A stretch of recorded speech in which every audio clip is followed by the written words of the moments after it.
Alright, magandang umaga, magandang araw sa inyo lahat mga kababayan.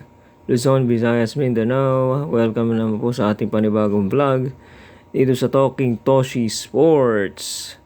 Alright, sa pagkakataon pong ito mga kababayan, magbabasa tayo ng ating mga comments na ukol dito sa ginawa nating preview, opinion analysis tungkol dito sa nalalapit na pagbubukas ng PBA semifinals sa pagitan ng apat na teams, ano?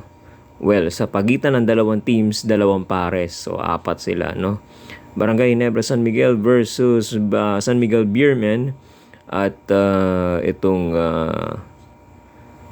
Rain or Shine Elasto Painters at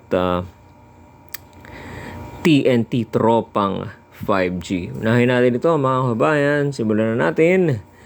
Mula rito kay Sir Peter Flores. Sir Peter Flores, magandang araw sa iyo. Salamat sa pag-comment.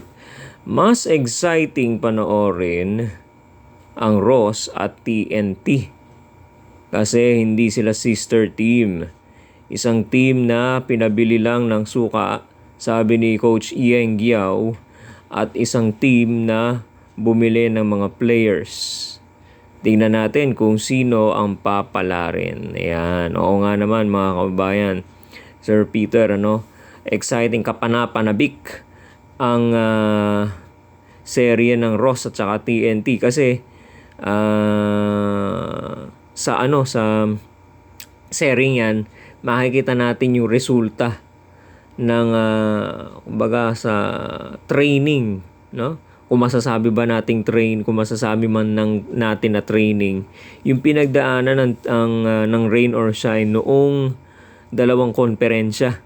Titingnan natin ang resulta sa kanila dito sa All Filipino dahil dun sa mga nakaraang conference sa governors at saka commissioners, medyo meron silang tulong ng import dun eh. Pero dito titingnan natin kung walang import, no? Uubra pa rin ba sila? Malakas pa rin ba sila? Okay? At ngayon makakaharap nila TNT Tropang 5G. Okay? So yan, abangan natin yan. Sir Peter Flores, salamat sa pag-comment ninyo. Next tayo. Okay, si Jeffrey Berino. Sir Jeffrey Berino, salamat sa pag-comment ha. Ang kanyang prediction, TNT Game 5 lang. Go TNT. Siguro malamang TNT supporter ito. Okay? Thank you for your comments, Sir Jeffrey. Si Sir Mon Kasuga. Okay. Ang abangan niya serye rito is yung Rain or Shine TNT. Rain or Shine is a sentimental choice dahil sa kanilang exuberance of youth. Okay? Logical choice is TNT dahil sa maturity of the game at pedigree nila as champions. Pag umabot ng 7 games, iba na ang TNT. Okay?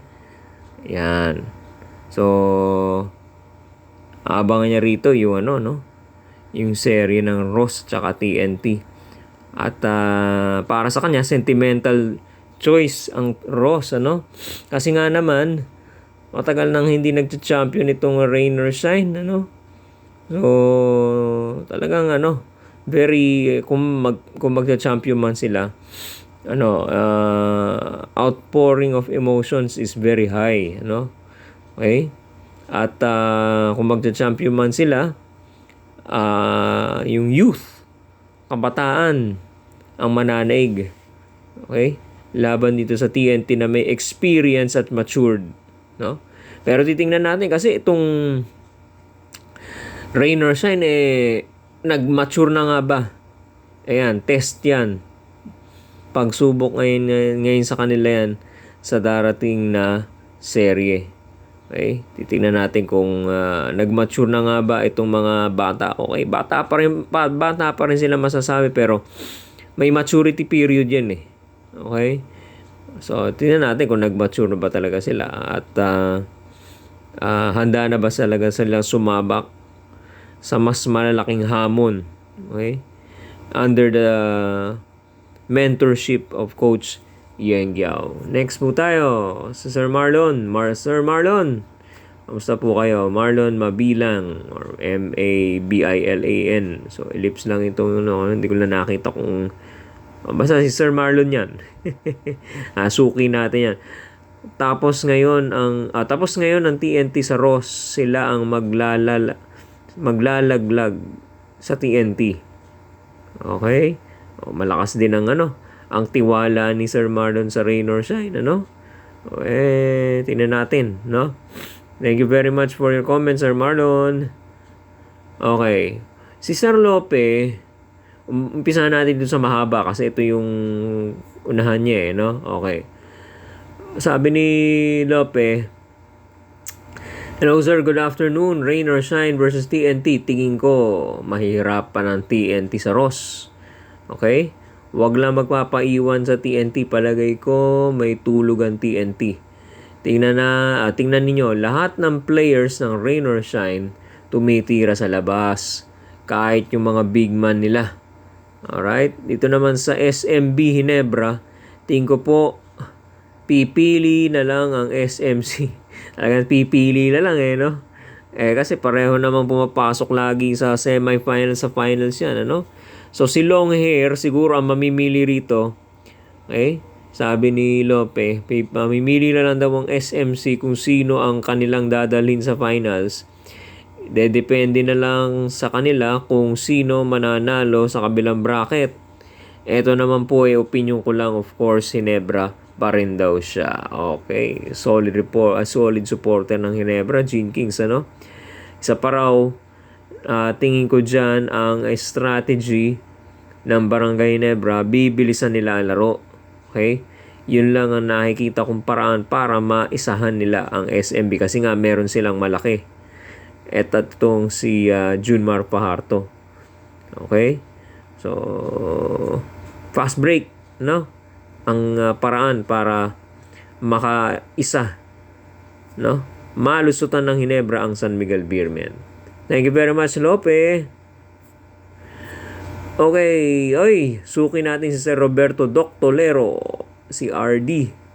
Okay? Ang aking palagay, Sir Toshi, Ginebra will win via 4-2. So 6 games lang to. And also Ross wins over TNT via 4-1. Wow! 5 games lang. Tapos rain or shine, Malaki ang marami sumasampalataya dito sa magagawa ng Ross, Including me, Pero ako, maaaring walang una kong 6. 4-2, 4-2, rain or shine. Or talagang sagad-sagaran. Game 7, rain or shine pa rin, At sa championship ay Ginebra versus rain or shine. Okay po. Yan. Thank you, Sir Roberto. Wilfredo Bautista, gusto ko raw, tanyo, karamihan Ross, Kasi nga, gusto na ng bago. Okay? Gusto naman natin ay bago ang mag-champion, Okay. Kaya nga, ako nga, ang fearless forecast ko, ito naman hula naman natin, hula-hula naman tayo. Pakiramdam ko, San Miguel yan at saka rain or shine. Yun ang aking, kumbaga ako tatanungin, mas gusto kong pumasok ang rain or shine. Malamang kalaban San Miguel, Okay.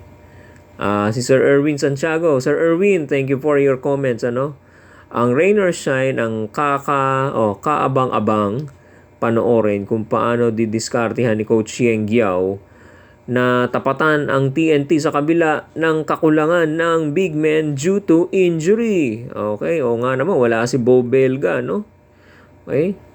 At si Lementi, sayang, maglalaro sa semifinals. Hindi mapakinabangan yung shooting, O, tingnan natin kung paano didiskarte yan ni Coach Yeng Giao yan. Meron yan. Okay?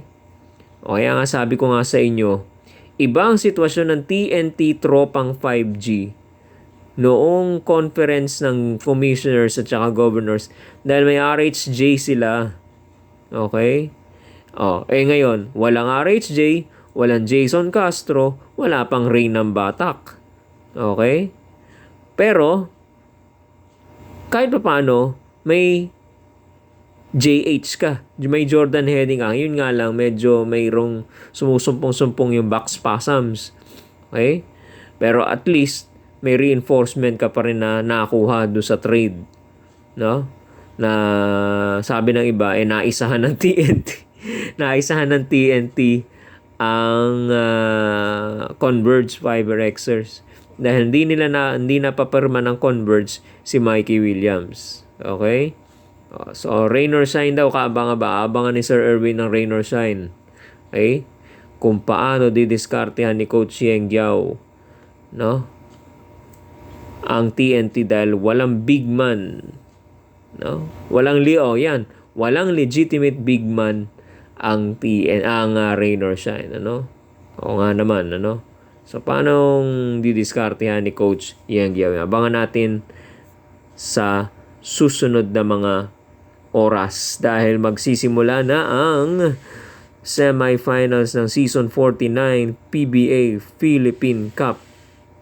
5 o'clock in the morning or in the evening, on the afternoon, unang maglalaro ay ang TNT Tropang 5G versus ang Rain or Shine Elasto Painters. At sa second game naman natin, Barangay Ginebra San Miguel versus San Miguel Beermen. Yan ang happy hour natin, 7:30. Pataasan ng Amats. Okay? Second game po yan, ano? Yan ang set natin for game 1, ano? Unang laro, unang game para sa semifinals. Alright? Salamat po sa mga nag-comments. Patuloy lang po ninyong tutukan na mga kababayan ng ating mga videos. At huwag niyo kalimutan mag-comment sa ilalim ng videos na ating ina-upload. Dahil binabasa natin yan at dito sa portion natin na inside or inbound insights, binabasa natin yan para meron naman tayong konting interaction, no? Meron tayong konting usapan, mga kababayan, ano? At hindi lang naman natin basta binabasa yan, nire-reactan din natin yan, yung mga comments niyo. Okay? Salamat po sa mga comments. Salamat po sa pagsuporta, sa panonood, sa mga bagong pasok. Na hinihikayat ko po kayo na i-follow or i-like and follow ang ating Facebook page, Talking Toshi TV. At ang pinaka-importante, syempre, itong YouTube channel natin. Mag-subscribe po tayo sa ating YouTube channel, Talking Toshi Sports. Maraming salamat pong muli sa inyo, mga kababayan. Hanggang sa muli po, paalam po. Maraming salamat po sa inyo lahat.